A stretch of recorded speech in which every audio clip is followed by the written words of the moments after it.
Our videos for today, papasyal tayo sa Beppo Oita. At si Tanya, excited na nga sa pupuntahan namin. Di na nga makapaghintay, kaya eto, umiiyak na.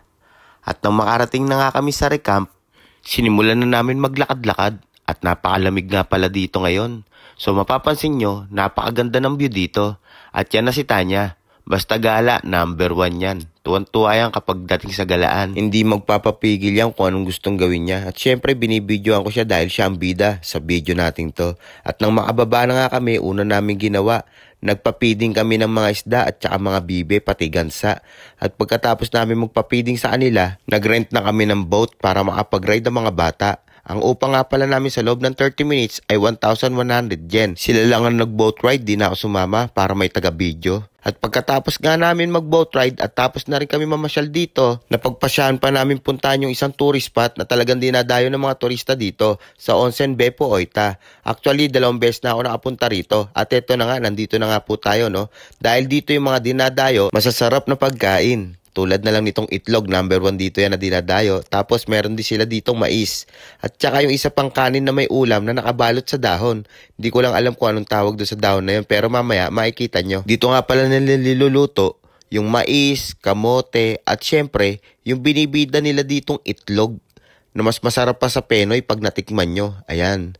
So natural gases yan, no, na sumisingaw sa ilalim ng lupa na medyo mainit. Kaya na-maintain pa rin yung init ng itlog tsaka yung mga kamote. At syempre, umorder na rin kami. Napapansin nyo, napakarami nga palang turista dito na nagpupunta. Dahil yan talagang dinadayo dito. So sisimulan natin kumain. Yan nga palang in-order namin. At ito yung sinasabi ko nasa dahon na may kanin, no? Ang sarap niyan. First time ko lang nakakain yan kahit 2 beses na ako nakapunta rito. Kaya sinulit ko ang pagkain. At syempre si Tanya hindi papauli yan. Papapak din ng itlog yan. Tingnan nyo naman. Parang di ata nagustuhan yung lasa. At syempre ine-enjoy namin ang pagkain sa itlog, no? Dahil syempre napaka-precious ng itlog na yan dahil ang layo pa ng binahe namin para makakain lang yan at matikman ulit ang itlog dito sa Beppo Oita.